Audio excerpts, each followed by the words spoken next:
ఖమ్మం జిల్లాలో వర్షాభావ పరిస్థితులు ఏర్పడ్డాయి. అనుకున్న స్థాయిలో వ్యవసాయ పనులు ప్రారంభం కాలేదు. గడ్డు పరిస్థితులను అధిగమించడం కోసం సిద్ధంగా ఉన్నామంటున్నారు జిల్లా కలెక్టర్ ముజమిల్ ఖాన్. నకిలీ విత్తనాలు అమ్మేవారిని కఠినంగా శిక్షిస్తామంటున్న కలెక్టర్ ముజమిల్ ఖాన్తో మా ప్రతినిధి ఖదీర్ ఫేస్ టు ఫేస్. పడటంతో రైతన్న వ్యవసాయానికి సిద్ధమవ్వడం జరిగింది. దీనికి సంబంధించి జిల్లా వ్యాప్తంగా కూడా కొన్ని చోట్ల వర్షాభావ పరిస్థితులు ఏర్పడుతున్నాయి. దానికి తోడుగా నకిలీ విత్తనాల సమస్య కూడా ఎదురవుతూ ఉంది. అయితే దీనికి సంబంధించి జిల్లా అధికార యంత్రాంగం ఎలాంటి ఏర్పాట్లు చేసింది, వర్షాభావ పరిస్థితులను ఏ విధంగా అధిగమించాలని చెప్పేసి నిర్ణయాలు తీసుకున్నారు, నకిలీ విత్తనాలకు సంబంధించి ఎటువంటి చర్యలు తీసుకోబోతున్నారు అనే విషయాలు మనం ప్రస్తుతం జిల్లా కలెక్టర్ ముజమిల్ ఖాన్తో ఉన్నాం. వారితో మనం మాట్లాడే ప్రయత్నం చేద్దాం. సార్, ప్రస్తుతానికి ఇప్పుడు వర్షాలు పడాల్సిన స్థాయిలో పడలేదన్నట్టుగా తెలుస్తూ ఉంది. దానికి సంబంధించి ఆల్టర్నేట్ చర్యలు ఏమైనా తీసుకున్నారా? రైతులకు ఏమైనా దానికి గైడ్ చేయడం జరిగింది? అంటే ఇప్పుడు ఉన్న అంచనాల ప్రకారం, ఐఎండీ ప్రకారం మనకి పోయిన 10 సంవత్సరాల నుంచి వర్షాలు బాగానే ఉన్నట్టు చెప్తున్నారు, కొంచెం డిలే అయినట్టు చెప్తున్నారు. అయినా కానీ మన జిల్లాలో ఇరిగేషన్ చాలా లోతుగా అందింది అందరికీ, కాబట్టి ఆ ఇష్యూ ఇరిగేషన్ పరంగా మనకు ఉండదని అనుకుంటున్నాం. అయినా ఒక అధికారి పరంగా మా యంత్రాంగం బలపరుచుకొని ఎటువంటి సందర్భం వచ్చినా రైతులకి అండగా ఉండడానికి మేము తయారుగానే ఉన్నాము. విత్తనాలపైన, మన ఎరువులపైన ఇది కూడా మేము ముందు నుంచే నిఘా పెట్టడం జరిగింది. ప్రతి లైసెన్స్ డీలర్ పైన మేము రికార్డులు పెట్టడం, సందర్శించడం, వివిధ స్థాయిల్లో చెక్ చేయడం అనేది జరుగుతుంది. నిన్న మొన్నలో కూడా మీ పత్రిక ద్వారానే ఒక సందర్భంలో మేము ఒక నెగటివ్ న్యూస్ ఆర్టికల్ చూడంగానే అది కూడా ఎంక్వైరీ చేయించి ఎఫ్ఐఆర్ దర్జ్ చేయడానికి కూడా మేము సిద్ధంగా ఉన్నాం. మా రైతులకి అండగా ఉంటామనే మాట ముందుగానే ఇచ్చున్నాం. ఖచ్చితంగా ఆ మాట మేము నిలబెట్టుకోవడానికి తయారుగా ఉన్నాము. అదే ప్రధానంగా చూసుకున్నట్లయితే గ్రామ స్థాయిలో ఎక్కువగా అప్పుల పేరుతో కానివ్వండి, లేకుంటే ఈ విత్తనాలు వేసినట్లయితే బాగుంటుంది, దీన్ని ఎక్కువగా మేము శాస్త్రవేత్తల నుంచి మేము పరిశీలన చేసి తీసుకొచ్చామని చెప్పేసి మాయమాటలు చెప్పి అమ్ముతున్నారు. రైతులు కూడా తెలియకుండా కొంటున్నారు. చాలా చోట్ల ఇప్పుడు ఇల్లందు లాంటి ప్రాంతాల్లో కూడా నకిలీ విత్తనాలని తేలింది. అయితే ఇలాంటి వాటిపైన ఎలాంటి చర్యలు తీసుకుంటారు? వారిపైన ఎటువంటి కేసులు పెడతారు? 2 రకాలుగా దీన్ని చూసే అవసరం ఉందండి. మొట్టమొదటిగా రైతు వైపు నుంచి ఖచ్చితంగా లైసెన్స్ డీలర్స్ దగ్గరే కొనాలి. లైసెన్స్ డీలర్ దగ్గర కొన్నప్పుడు ఆ రిసీట్ని, ఆ కొన్న బస్తాని దగ్గర పెట్టాలి.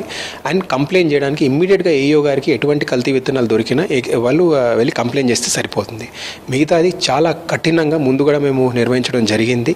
చీటింగ్ కింద సెక్షన్ ఐపీసీ కింద అయినో, లేకపోతే మా సీడ్స్ యాక్ట్ కిందనో, ఫర్టిలైజర్ యాక్ట్ కిందనో, కంట్రోల్ ఆర్డర్ కిందనో అన్ని చట్టాలను పెట్టి ఖచ్చితంగా వీళ్ళని జైలు తీసుకెళ్లే బాధ్యత మేము తీసుకుంటాం. ఎందుకంటే రైతులతో ఆడుకునే హక్కు ఎవరికి లేదనేది నేను మళ్ళొకసారి స్పష్టంగా ఇటువంటి ఆలోచన పెట్టిన వారికి అందరికీ నేను అందిస్తున్నాను ఈ మాట.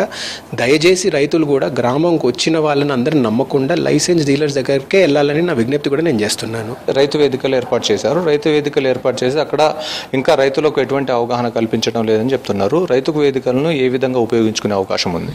యూఆర్ రైట్ అండి. మన దేశవ్యాప్తంగానూ ఇది ఒక ఇష్యూ ఉంది. ఎక్స్టెన్షన్ ఎంత స్థాయిలో మనం చేయాలో ఎక్స్టెన్షన్ ఆ స్థాయిలో చేయలేకపోతున్నాం పూర్తిగా. ఆయన ఒక ప్రక్రియను అయితే మొదలు పెట్టుకున్నాం. ప్రభుత్వం కూడా ఈ రైతు వేదికల్లో వీడియో కాన్ఫరెన్స్లు పెట్టుకుంటూ రైతులకి కొత్త నాణ్యమైన నిపుణులు అందించడానికి ఒక ప్రక్రియ పెట్టుకున్నారు. మా వైపు నుంచి కూడా రైతుకి లాభం అందించే పంటల గురించి, పద్ధతుల గురించి నేర్పించడానికి ప్రక్రియ మొదలైతే పెట్టుకున్నాం. బహుశా 6 నెలల నుంచి 1 సంవత్సరం లోపల దీన్ని మేము పూర్తిగా ఫుల్ షేప్లో మేము ఆపరేషన్ చేయగలమని నమ్మకం మాకుంది. అదే ప్రస్తుతం ఎక్కడ కూడా వరి నాట్లు ఇంకా వేయటం లేదు. చాలా చోట్ల ఇతర ప్రాంతాల్లో అయితే వరి నాట్లు కూడా వేశారు. ఒకవేళ వరి నాట్లు ఆలస్యం అయినట్లయితే సాగు పంట చేతికి వచ్చే అవకాశం లేదు. కానీ దీనికి ఆల్టర్నేట్గా ఏమైనా సొల్యూషన్ చూపెట్టారా? రైతులకి ఏమైనా అవగాహన కల్పించారా? ఇప్పటికైతే డిస్ట్రెస్కి అయితే ఎటువంటి కారణం లేదండి. ఎందుకంటే ఖమ్మం జిల్లాలో మీకు తెలిసే ఉంటుంది, కొంచెం ఇతర జిల్లాల కన్నా కొంచెం లేటే ప్లాంటేషన్ అవుతుంది ఇక్కడ, కొంచెం ఈస్టర్న్ ఎడ్జ్లో ఉండడం వల్ల. సో వర్షాలు ఇంకో మనకి 5 to 10 days టైం ఉంది నాట్లు వేసుకోవడానికి కూడా. బట్ చూస్తే లెక్కలు చూస్తే మనకి గ్రీన్ మెన్యూర్ అయినా ఇతర ప్రిపరేటరీ యాక్టివిటీస్ అయితే జారీ అయి ఉన్నాయండి. దున్నుకొని ఉన్నారు. వర్షాలు అవును 1 వారం లేట్ అయ్యేటట్టు ఉన్నాయి. వర్షాలు రాగానే నాట్లు వేసుకుంటారు. డిస్ట్రెస్ సిచ్యువేషన్ అయితే ఇక్కడ కనపడట్లేదండి మన జిల్లాలో. అయితే వ్యవసాయ శాఖ అవగాహన కల్పించడంలో కొంత లోపం ఉందని చెప్పేసి వ్యవసాయ శాఖ అధికారులు గ్రామాల్లో కానీ మండల స్థాయిలో కానీ విస్తృత ప్రచారం చేయట్లేదని చెప్పేసి ఒక ఆరోపణ కూడా ఉంది. ఇతర పార్టీలు ఆరోపిస్తూ ఉన్న పరిస్థితి కూడా ఉంది. దానిపైన ఏం చర్యలు తీసుకుంటున్నారు? వ్యవసాయ శాఖను ఏ విధంగా అలర్ట్ చేస్తారు? వ్యవసాయ శాఖకి 2 బాధ్యతలు ఉన్నాయండి. ఒకటి, ఇప్పుడు ఉన్న రైతుల్ని కాపాడుకుంటూ ముందుకు తీసుకెళ్ళడం, if at all there is distress అయినా, ఏమైనా అడ్వర్స్ వెదర్ ఉన్నా, ఇటువంటివైనా. రెండోది, కొత్త యంత్రాలు, కొత్త ప్రయోజనాల గురించి నేర్పించడం అనేది. రెండో దాంట్లో నేను ముందుగా అన్నట్టు కొంచెం వెనకబడి, మన దేశంలోనే కొంచెం ప్రక్రియ వెనకబడి ఉంది. బట్ దీన్ని ముందుకు తీసుకెళ్ళడానికి చేయడానికి మేము రైతు వేదికల్ని ఫస్ట్ ఫుల్లీ యాక్టివేట్ చేసుకుంటూ ఏయుఎల్ని నా స్థాయిలో కూడా నేను మీటింగ్లు పెట్టుకోవడం జరుగుతుంది. వాళ్ళకి టార్గెట్లు ఇచ్చి ఫీల్డ్కి పంపించడం జరుగుతుంది. ఎటువంటి టార్గెట్లు? రైతుకి లాభం పెంచడానికి, వాళ్ళ ఇన్కమ్ పెంచడానికి ఎటువంటి ప్రక్రియలు మనం ఉపయోగించాలి? మార్కెటింగా, కోల్డ్ చైనా, లాజిస్టిక్సా, స్టోరేజా, లేకపోతే పండించే పంటలా, ఇవన్నీ మేము రైతుకి లాభం కల్పించడానికి ఆ ప్రక్రియలు మొదలు పెట్టుకుంటున్నాం. ఎక్స్టెన్షన్ అనేది కంటిన్యూస్ ప్రాసెస్ అండి. ఇప్పుడు ట్రైనింగ్ అవుతుంది, 3 నెలల తర్వాత మళ్ళీ రైతులకు అందుతుంది. మళ్ళీ రైతులు ఫీడ్బ్యాక్ తీసుకొని నెక్స్ట్ ట్రైనింగ్కి ప్రిపేర్ అవుతాం. ఆ ప్రక్రియ అయితే జారీగా మేము నిరంతరంగా నడిపించడానికి తయారుగా ఉన్నాము. బట్ చూస్తారండి మీరు, కొన్ని మార్పులు ఈ ప్రయోజనాల్లో మీకు ఒక 2-3 నెలల్లో కనిపిస్తాయి ఫీల్డ్లో. మొత్తంగా రైతుకు ఎటువంటి అన్యాయం జరగకుండా వారిని ఆదుకునే విధంగా ప్రభుత్వం సిద్ధంగా ఉంది, అధికార యంత్రాంగం మొత్తం కూడా సిద్ధంగా ఉందని చెప్పేసి ముజమ్మిల్ ఖాన్ చెప్తున్నారు. వీడియో జర్నలిస్ట్ అర్షద్తో ఖదీర్, V6 న్యూస్, ఖమ్మం.